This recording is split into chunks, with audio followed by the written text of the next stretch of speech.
મંદીમાંથી બહાર આવવાની આશા, લાભપાંચમના શુભ મુહૂર્તે ટેક્સટાઇલ માર્કેટમાં વેપાર ધંધાનો ધમધમાટ. ડાયમંડ અને ટેક્સટાઇલ નગરી સુરતમાં દિવાળીના તહેવારો દરમિયાન બજારોમાં ગ્રાહકોની ભીડ જોવા મળી હતી અને ખરીદીનો માહોલ જોવા મળ્યો હતો. ત્યારે આજે લાભપાંચમના શુભ દિવસે કાપડ માર્કેટ સહિત તમામ વેપાર ધંધાની વિધિવત રીતે શરૂઆત કરવામાં આવી છે. વેપારીઓ ભગવાનની પૂજા કરીને આ વર્ષમાં ટેક્સટાઇલ ઉદ્યોગમાં સારી તેજી જોવા મળશે તેવી આશા વ્યક્ત કરી છે.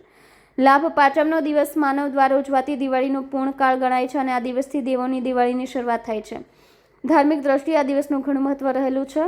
લાભ પાંચમના શુભ મુહૂર્તે સુરતના ટેક્સટાઇલ વેપારીઓએ પોતાની દુકાનો ખોલીને ધંધા વેપારની શરૂઆત કરી છે. आपका परिचय?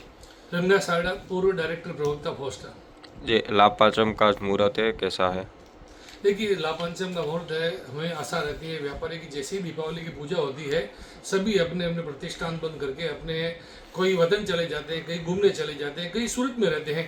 लेकिन ठीक लाभ पंचम के दिन ये परंपरा चली आ रही है हमारे सूरत की कि ठीक 6 दिन के बाद में लाभ पंचम जैसे ही आएगा उसी दिन मार्केट खुलता है। तो आज का जो लाभ पंचम है उसको हम अच्छे मुहूर्त के हिसाब से पूजा अर्चना करते हैं और ऊपर वाले से, लक्ष्मी माँ से, गणेश जी से प्रार्थना करते हैं कि हमारा ये साल सुखद जाए और बहुत अच्छा जाए। जिस तरह हम दीपावली की पूजा करते हैं उसी तरह ये लाभ पंचम का पूजन है। इसे हम सर्वोपरि मानते हैं अपने हिंदू शास्त्र में, हिंदू सनातन में। और अभी अगर आपको मैं बात कर जाऊँ तो ये दीपावली थी हमारे 25 सालों की तुलना में ये दीपावली 25 से 30% कमजोर थी। तो विशेषतः हम ये प्रार्थना करते हैं कि अब आने वाला साल है वो सूरत कपड़ा व्यापारियों के लिए बहुत अच्छा जाए, जिसकी शुरुआत हम आज पूजा करके शुरू कर दी है और धीरे धीरे व्यापारी आएंगे, वैसे मार्केट खुलता जाएगा। कुल मिला के आज से जो मार्केट खुलने की है शुरुआत हो चुकी है वो लाभ पंचम के दिन।